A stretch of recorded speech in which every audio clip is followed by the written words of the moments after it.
पण त्यांच्यावर विश्वास ठेवणाऱ्या लोकांची संख्या वाढत होती, हेच त्यांच्यासाठी मोठी गोष्ट होती. म्हणून काम करणं चालूच होतं. त्यांची लय सगळीकडे केसेस चालू असायचा, ह्या गावाला जा, त्या गावाला जा, इकडे जिल्ह्याला जा, तिकडे जा. आपल्या समाजातल्या लोकांवर अन्याय अत्याचार झाला असेल त्यांची बाजू मांडा आणि जिंकून बी द्यायचं. पण एक दिवस काय झालं, सकाळच्याच पारी एक माणूस घरामध्ये आला आणि साहेबांचं पाय धरून धाय मोकलून रडायला लागला. त्याला उठवलं, कळलं कुणा सावकारानं त्याची जमीन बळकावून त्याला जातीवाचक शिव्या दिल्या होत्या. पण आम्ही त्याला उठवलं, साहेबांनी त्याला उठवलं, उभं केलं, पण प्रेमाने नाही समजवलं. मोठ्यानं म्हणाल, अरे उठ उठ आणि डोळे पुस. मला रडणारी माणसं नको, तर मला लढणारी माणसं निर्माण करायची आहेत. जाऊन त्या सावकाराला जा विचार आणि मग माझ्याकडे ये. अरे 100 वर्ष शेळी होऊन जगण्यापेक्षा एक दिवस वाघ होऊन जग. जा बोल त्याच्याशी आणि काय वाटलं तर मला सांग. उठ, रडायचं नाही, लढायचं.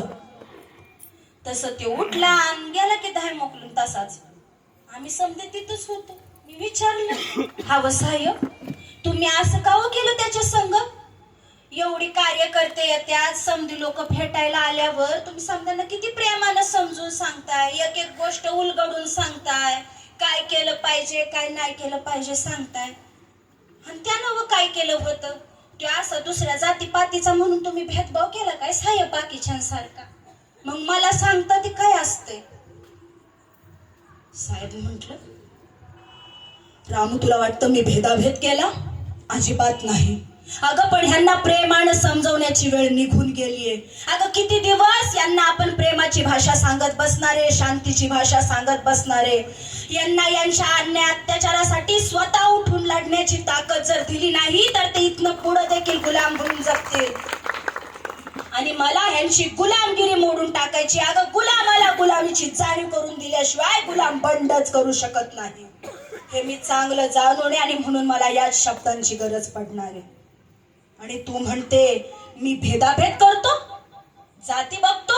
नाही, अजिबात नाही बघत. रामू एक गोष्ट ऐक, एक आत्ताच घडलेली केस ऐक, तुला सांगतो. अगं पुण्यातील जेठे लाड बागळे यांच्यावरती त्यांच्याच जातीतल्या मोठ्या उच्चाधिकाऱ्यांनी त्यांच्या जातीची मानहानी केल्याचा दावा दाखल केला आणि त्यांना येरवड्याच्या तुरुंगात पाठवलं होतं.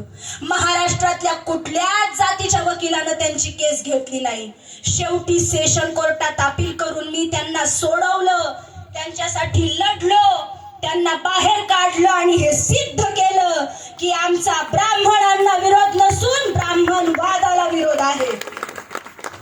कुठल्याच ब्राह्मणांना माझा विरोध नाही. माझे कितीतरी सहकारी ब्राह्मण आहेत पण त्यांच्या डोक्यामध्ये ब्राह्मणवाद नाही. आणि माझा ब्राह्मणांना विरोध नाही, ब्राह्मणवादाला विरोध आहे, जो की प्रत्येक जातीतल्या उच्चभ्रू समजल्या गेलेल्या, शाळा शिकून स्वतःला शहाणं समजतात पण लोकांच्या मदतीला येत नाहीत, अशा लोकांच्या डोक्यातल्या ब्राह्मणवादाला विरोध आहे. येथे जातीचा प्रश्न येतोच कुठे? सांग ना, जातीचा प्रश्न येतोच कुठे? पण खरं ऐक, जवळकर काय म्हणतात. ही जी डोक्यात रुजून बसलेली ब्राह्मणवादाचं भूत आहे त्याच्याबद्दल जवळकर लिहितात की ब्राह्मण ही चीज अशी आहे जी भेदाशिवाय जगत नाही आणि गुलामीशिवाय जन्मत नाही. यांचे पुतळे करण्याऐवजी कागदी पुतळे करून जाहीरपणे जाळण्याचे सण साजरे करावेत. अगं कोठे मृत महाराष्ट्रातून कडव्या सत्यनिष्ठतेचा झंझावात उत्पन्न करणारे महात्मा फुले आणि कोठे पुराणाच्या कापूसवाती हाती देणारे टिळक.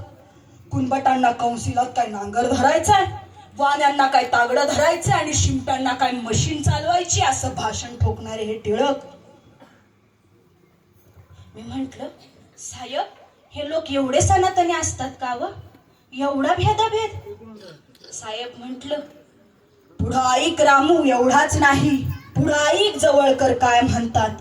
व्रताच्या खर्चात हजारो फूट खोल गाडून जिवंत मुडद्यांच्या शरीराचे लचके तोडणारी गिधाड म्हणजे पंडित. अगं बुद्धाच्या मानवी संस्कृतीला हाणून पाडून 4 वर्णाच्या नावाखाली 6000 जातींना जन्म देणारी ही हिंदू संस्कृती म्हणजे हडळे हडळ. सिंहासारखा गरजणारा मर्दांचा मर्द राजा शिवराय या लोकांनी राज्याभिषेकाला नालायक म्हणवला, क्षुद्र ठरवला. ज्या तुकोबांनी वेदवाणी अभंग रूपातून मांडली, त्या तुकोबांचे अभंग या नराधमांनी इंद्रायणीच्या डोहात बुडवून